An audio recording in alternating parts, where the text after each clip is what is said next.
नमस्कार, मैं हूं आलोक मेहता। आंखों देखा भारत में बहुत चर्चा राजनीति की तो हम करते ही हैं और इसीलिए राजनीति में ईमानदारी को लेकर नई पीढ़ी बहुत सवाल करती है। फिर राजनीति में तो कोई ईमानदार हो ही नहीं सकता है, राजनीति में कभी ईमानदार कोई थे क्या, सब कुछ लूटा गया, 75 साल में ये हुआ वो हुआ, सब चूँकि एक निराशा का दौर भी राजनीति को लेकर लगता है। लेकिन मैं वैसा मानता हूँ कि पहले तो बहुत सारे ईमानदार थे और आज भी हैं, ऐसा नहीं है कि नहीं है। तो आज वालों की चर्चा अलग से कभी की जाए, लेकिन मैं पुरानी कुछ ऐसी बातें बताना चाहता हूँ जो लगे कि भारत में कितनी ईमानदारी से, स्वतंत्रता सेनानियों की बात नहीं कर रहा हूँ मैं, तो अपने जो पत्रकारिता के जीवन में पिछले 50 साल में मैंने ऐसे नेताओं को देखा। तो कांग्रेस पार्टी, उस समय भारतीय जनसंघ थी, भारतीय जनता पार्टी थी नहीं, समाज सोशलिस्ट पार्टी एक थी। सोशलिस्ट पार्टी के तो कई टुकड़े हुए, लेकिन समाजवादी पार्टी तो बहुत बाद में आई, लेकिन सोशलिस्ट पार्टी के नेता थे और वो कम्युनिस्ट पार्टी के नेता थे। उनमें किस तरह, तो कम्युनिस्ट और समाजवादी के तो आप कह सकते हैं कि भाई सोचते विचारों के थे, उनमें होगा। लेकिन जो सत्ता के लोग रहे, जैसे उमाशंकर दीक्षित जो कभी नेहरू के समय में भी बड़ा उनको देशराल वगैरह का काम भी दिया गया था कि कैसे उसका खर्च चलाया जाए, क्योंकि देशराल के लोग चर्चा करते हैं, तो बड़ा कैसे कहीं से धन जुटाना। तो वो कोषाध्यक्ष थे इंदिरा गांधी के समय में, बड़े उनके खास माने जाते थे।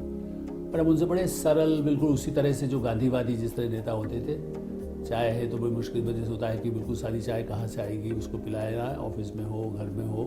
और पैसा ऐसा जैसे खुल ऐसे रखा रहता है ना, छोटा सा लोगों से चंदा लेकर के जो इकट्ठा किया गया। उस जमाने में कांग्रेस पार्टी वास्तव में चंदा, जैसे हर सदस्य से जो चंदा लेती थी, और बाकी जो जिससे 50 रुपये मिला, 100 रुपये मिला, कोई बिजनेसमैन भी तो 50,000, 10,000, 5,000, तो वो भी बहुत कम ऐसे चंदा मिलता था। तो उमाशंकर दीक्षित और उनका वो भी खर्च वर्च को थोड़ा सा जैसे कहते कि जिस तरह के गांधीवादी थे। तो शीला दीक्षित उनकी बहू थी और वो देखा करती थी कि भाई ठीक है, शीला दीक्षित बाद में मुख्यमंत्री बनी, वर्षों तक दिल्ली में राज किया उन्होंने। लेकिन मैं इसलिए, और उमाशंकर दीक्षित बाद में उनको इसीलिए उनकी ईमानदारी की वजह से पहले उनको गृह मंत्रालय का कुछ भी काम दिया गया था, फिर विदाउट पोर्टफोलियो इंदिरा गांधी ने उनको अपने साथ रखा ताकि बहुत सारे काम उनको करना होते थे, और इसी तरह से बाद में उनको राज्यपाल भी बनाया गया। तो ऐसे नेता जो ईमानदारी से जिन्होंने शुरुआत की, इसी परंपरा में डॉक्टर शंकर दयाल शर्मा जो बने, वो मतलब ये वो पार्टी बने, कभी वो मध्य भारत के मुख्यमंत्री बने थे जब राज्य मध्य प्रदेश भी नहीं बना था। इतना सादा जीवन था, बिल्कुल जैसे पैदल जा रहा है संसद, किसी तरह से मतलब जहाँ भी घर है उसके बाद पैदल निकल करके उस हिसाब से चल रहा है। पार्टी के बाद सचिव रहे, अध्यक्ष भी रहे। और मुझे इसलिए उनकी कई बातें इसलिए याद आती है कि जैसे मान लो उनसे मिलने गए तो कुर्ता उनका जो है वो यहाँ फटा हुआ है। अब हमें कहना पड़ता था कि देखिए अभी कोई और भी तो आपसे मिलने वाले आने वाला है, जो कोई प्रदेश का देता है, प्रदेश का देता है, कोई अधिकारी आपसे मिलने आएगा। अभी अरे उनने का क्या बात है, कपड़ों से कोई देखा जाता है? उनका ना कोई दिल्ली भोपाल में कभी पैतृक निवास, उनके वैरवेद के उनके पिता परिवार था, तो बहुत ही सादा जीवन, वहाँ भी एक छोटा घर था। और पूरा जीवन पर्यंत वो गवर्नर रहे, मुख्यमंत्री रहे, केंद्रीय मंत्री रहे, अध्यक्ष रहे, उपराष्ट्रपति रहे, राष्ट्रपति रहे, और उनका एक कोई मकान अपने नाम का नहीं था, अपना घर कोई ऐसा नहीं था जो उन्होंने बनाया हो। परिवार में यदि किसी कोई शिकायत आ गई बेटे को राष्ट्रपति बने, तो उन्होंने उसको घर से ही उसको कहा कि भाई अब यहाँ नहीं रहेगा, वो बाहर अपना जाकर रहो। तो शंकर दयाल शर्मा पार्टी को काफ़ी उन्होंने चलाया, लेकिन इतनी ईमानदारी से काम किया कि लोग अद्भुत उनके, और एक जैसे कहते कि मिसाल होता है। लेकिन आपको लगेगा कि कांग्रेस के लोगों की चर्चा कर रहा हूँ, लेकिन बीजेपी में आप देखें तो ठीक है कि अटल बिहारी वाजपेयी प्रारंभ से ही दीनदयाल उपाध्याय के थे। दीनदयाल उपाध्याय भी साधारण ट्रेन में चलते थे, अटल बिहारी वाजपेयी भी साधारण ट्रेन चलते थे। कई सांसद आते थे तो रास्ते में भी अपना खाने पीने का सामान लेकर के जैसे आते। और मैंने उस दृष्टि से देखा, चूँकि अटल बिहारी वाजपेयी तो चूँकि सांसद और बड़े प्रमुख पदों पर भी रहे, लेकिन और प्रधानमंत्री बने, भारत रत्न रहे। उनकी सादगी की चर्चा पहले मैं कुछ बार कर चुका हूँ, कई बार स्कूटर पर बैठ के कैसे जा रहे हैं, कहाँ पैदल जा रहे हैं, किसी से लिफ्ट ले रहे हैं। उनके पास भी कोई वाहन अपना नहीं होता था, घर का तो कोई सवाल ही नहीं है, सरकारी जो कमरा फ्लैट मिला या बंगला बाद में मिला तो उसमें रहने लगे। तो उतनी अपना खुद खाना बनाने का बड़ा अटल बिहारी वाजपेयी को शौक था। राष्ट्रीय स्वयंसेवक के थे, लेकिन मीठा का उनका शौक था। उनको और शंकर दयाल शर्मा जी को, दोनों को मीठे का बड़ा शौक था। तो आंखों देखा बात मैं इसलिए कह रहा हूँ कि हमारे सादा जीवन और कुछ ज़्यादा साधन संपन्न कुछ नहीं होता है, लेकिन उसके साथ यदि भोजन भी बनाना है तो अटल बिहारी वाजपेयी वर्षों तक उनको बड़ा पसंद था कि मैं खाना मैं खुद बनाऊँगा। पंडित बल्कि उनके साथ के सहयोगी कहते अच्छा यही पंडित जी खाना बनाएंगे। ये नहीं मैं कह रहा हूँ कि बाद में जब प्रधानमंत्री बन गए तब वो करते होंगे या जब विदेश मंत्री बने, लेकिन हाँ, जब भी ऐसे मौके आए, लखनऊ में रहे, दिल्ली में रहे, ग्वालियर में रहे, तो उनको बड़ा खाने पीने का भी शौक़ था और उस ऐसे सहज और ईमानदारी में भी उनकी मिसाल थी। उनको भी पढ़ाई के समय कभी सिंधिया परिवार ने उनको सहायता की थी, बाद में बिरला परिवार ने भी उनको, चूँकि बहुत ही उनके पास आमदनी उस ज़माने में तो MPs का भी कितना 11,000-1200 रुपये मिलता था, तो उसमें खर्च ही चलना मुश्किल होता था कई बार। तो उसमें जो ऐसे लोग होते थे वो उनको कुछ सोर्स साधन दिला दें, कुछ कपड़े के लिए कुछ भेंट कर दें। उस तरह के नेता जो रहे, उनमें कुशाभाऊ ठाकरे की भी चर्चा करूँगा, क्योंकि वो भी अटल बिहारी वाजपेयी की परंपरा वाले अध्यक्ष थे पार्टी के, और वो भी संघ से आए हुए थे। कपड़े बस वही 2-3-4 कपड़े जोड़ी उनके पास होते थे, अपना पार्टी के वहीं पर रहना, वहीं पर उस हिसाब से अपना खुद ही, बल्कि ऐसे सब नेता कई तो अपने ही कपड़े भी खुद ही धोया करते थे। और कुशाभाऊ ठाकरे यदि मान लो विधायक मैंने, जहाँ आपकी सरकारें आ गई, राज्य सरकार भी चाहे बन गई हो मध्य प्रदेश में, उत्तर प्रदेश में, कहीं महाराष्ट्र में, तो जा रहे हैं तो उम्मीदवार किसको कौन अच्छा होगा मोहल्ले में, तो स्कूटर पर कोई गाड़ी। मैं इसलिए बता रहा हूँ, आज जब 5 सितारा कल्चर हम देखते हैं, कांग्रेस हो, बीजेपी में भी या उन पार्टी में भी, सोशलिस्ट में भी, समाजवादी पार्टी में भी,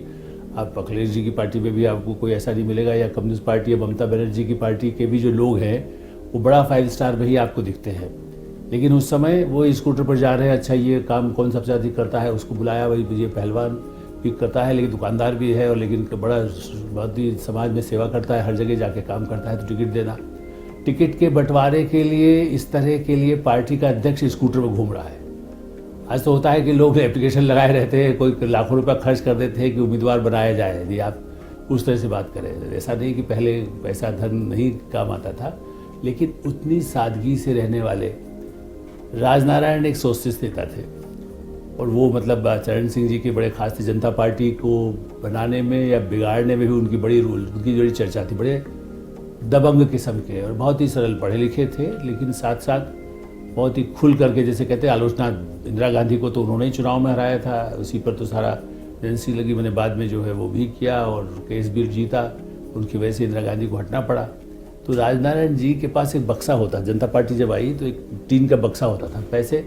उसी में रखे रहते थे। बस अब तो जो आया उन्होंने कहा वर्कर कहाँ से आया है, यूपी कानपुर से आया है कि बिहार से आया है, या कोई किसी को कुछ सहायता चाहिए तो 5 रुपया, 10 रुपया, 20 रुपये का टिकट देना है, वो निकाल के बक्सा उनके पास बने। जो तिजोरी यदि कहे तो एक टीन का बक्सा होता था, जो हम लोगों ने हमेशा देखा, कोई आया तो उसको उस तरह से दे देते। और भी एक आध देता थे जो कांग्रेस मतलब बड़े जो प्रमुख होते थे, तो वो एक उस समय में जैसे स्कूल के लिए टीन का बक्सा होता है ना, जिस तरह का, जिसमें किताबें तो रखी जाती है, उसी में पैसे रखते थे।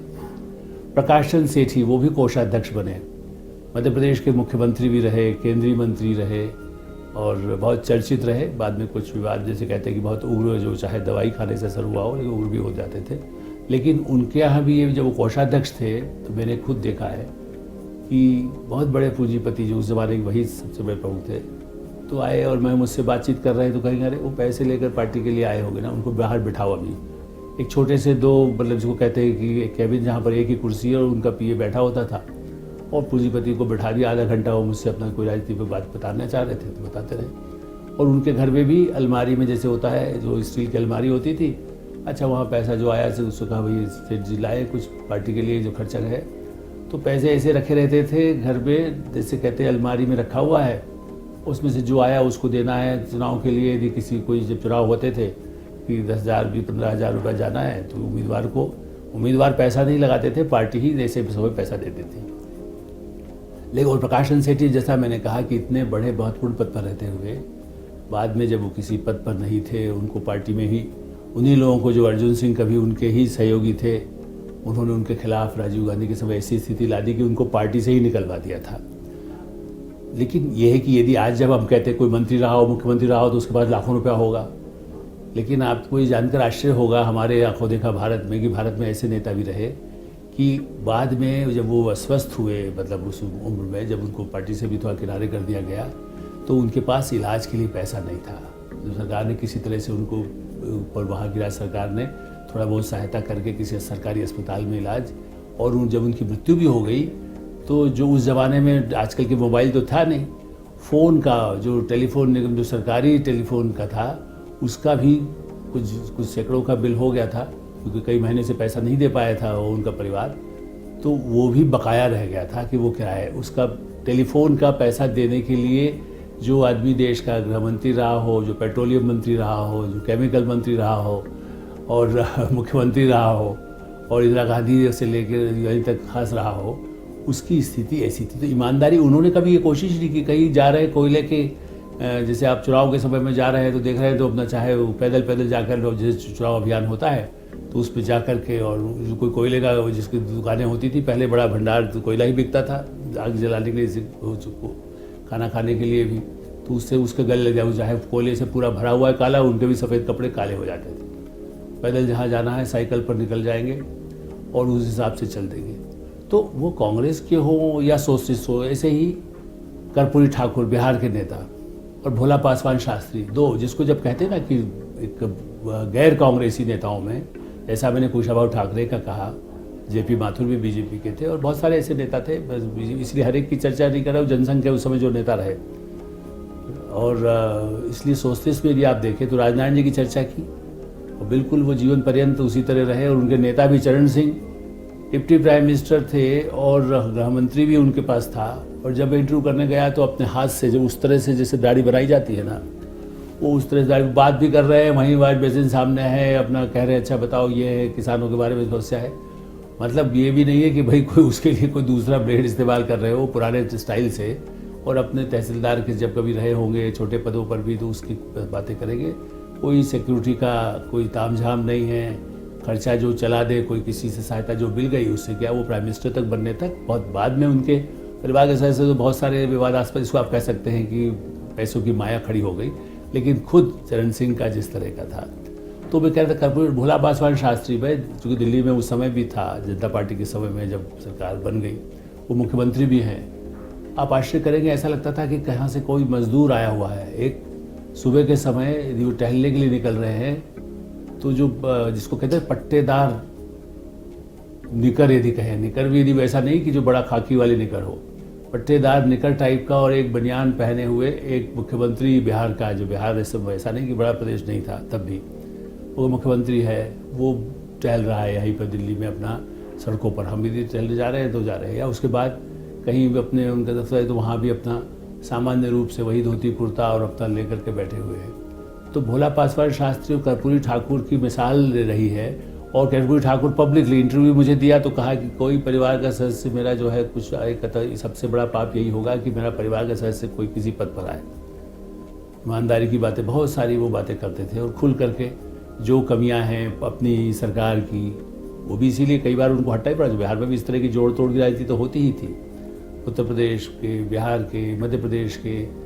हरियाणा के बंसीलाल थे, बड़े उन विवादास्पद रहे, लेकिन कितनी उनकी भी ईमानदारी की मिसाल मानी जाती थी। कठोर में उनके इमरजेंसी की जातियों के उनके किस्से अलग है, लेकिन जो डेवलपमेंट उसके साथ खुद की जो सादगी थी, चूँकि वो भी आर्य समाजी मान लीजिए अपना करते थे, तो बहुत ही ईमानदारी के साथ। जॉर्ज फर्नांडिस बिल्कुल श्रमिकों के नेता रहे, समाजवादी होते हुए जो फाइटर जिसको कह सकते हैं, जेल जाना, बार बार उन्हीं मजदूरों के साथ उठना बैठना, रेल कर्मचारियों के नेता थे, एक आवाज़ लगाने तो देश में रेल रुक जाएगी उनके, इसीलिए उनका जो बाद में इंदिरा गांधी के सबसे बड़े विरोधी माने गए, बाकायदा जंजीर बांध करके उनको रखा गया। तो जॉर्ज फर्नांडिस ऐसे नेता थे जो अपनी ईमानदारी के लिए, और मंत्री भी जब बने, देश के रक्षा मंत्री है, कोई सिक्योरिटी का एक आदमी नहीं। आज तो आप देखते 50-50 सिक्योरिटी साधारण एमएलए और एमपी का होता है, वो इस स्थिति में होते थे जो जिस तरह के मतलब अपनी बात कहेंगे, और उसके बाद मतलब सिक्योरिटी का आदमी नहीं है, गाड़ी में भी आगे ड्राइवर के पास अपना बैठे हुए। हम लोग जब कभी एडिटर्स गिल्ड में या किसी कार्यक्रम में उनको बुलाया गया तो कोई बिल्कुल उसी तरह से आएंगे जैसे एक सामान्य कोई हमारा मेहमान नहीं, मतलब वो कपड़े भी अपने वही बिल्कुल सामान्य कपड़े पहनते थे। और उस परंपरा में यदि आप देखें तो वर्तमान प्रधानमंत्री नरेंद्र मोदी, वो भी जब आरएसएस से आए नहीं, लेकिन जब भारतीय जनता पार्टी में गुजरात में काम करने के बाद जब उनको जिम्मेदारी दिल्ली में संगठन का बनाया गया, तो वो एक ही कमरे में पार्टी के ऑफिस में रहते थे, बहुत सादा, और बिल्कुल वही कपड़े अपना, उनके पास वो उस समय भी 2 या 3 जोड़ी कपड़ा थे, और वो कपड़ा खुद अपना धोया करते थे। और उन्होंने खुद एक बार हमें उस समय बताया था कि भाई मुझे ऐसा क्या हुआ कि कुर्ते की बाहें बड़ी चौड़ी होती है और धोने में कुछ उसमें दिक्कत आती थी, किनारा ऐसा हो जाएगा। सो उन्होंने खुद ही डिज़ाइन बना करके उसको काट करके आधा जो आप देखते हैं ना कि मोदी डिज़ाइन, तो उनका डिज़ाइन ये बनाया हुआ था कि आधा काट करके खुद ही, ताकि उसमें असली समस्या उनकी थी धोने की, कि कपड़ा धोने में दिक्कत आएगी लंबा चौड़ा उसका जो वो होती है बाहें, और वो ख़राब हो जाए, कहीं बटन टूट जाए तो बेहतर है कि ऐसा बना लें। और उनका भी यही रहा, जीवन पर्यंत कोई पैसा कहीं बैंक अकाउंट नहीं, कोई मकान नहीं, कोई दुकान नहीं, कुछ नहीं। आज तक यदि आप देखें प्रधानमंत्री पे भी उनको जो शायद वेतन मिलता है उसमें से भी बहुत सारा वो बाद में दान कर देते हैं, किसी सहायता के लिए लगा देते हैं। जो खर्च तो प्रधानमंत्री निवास पे तो सब सरकार से कुछ इंतजाम उनका हो ही जाता है सारा कुछ। तो इस दृष्टि से आप देखें कि ये जो परंपरा रही है, और भारतीय राजनीति में उस परंपरा को मानने वाले लोग आज भी राज्यों में मिल सकते हैं, संसद में मिल सकते हैं, हाँ, लेकिन हाँ है कि ढूंढो तो कम मिलेंगे। आंखों देखा भारत में हम इसलिए चर्चा करते हैं कि लोग प्रेरणा लें कि हमारी जो ज़मीन है, जो नींव है, वो ईमानदारी पर ही राजनीति और लोकतंत्र आगे बढ़ा है। मेरा ख्याल है कि आपको इस तरह के कार्यक्रम कैसा लगा, आप अवश्य बताएं। इंडिया न्यूज़ में हमेशा स्वागत है। धन्यवाद, नमस्कार।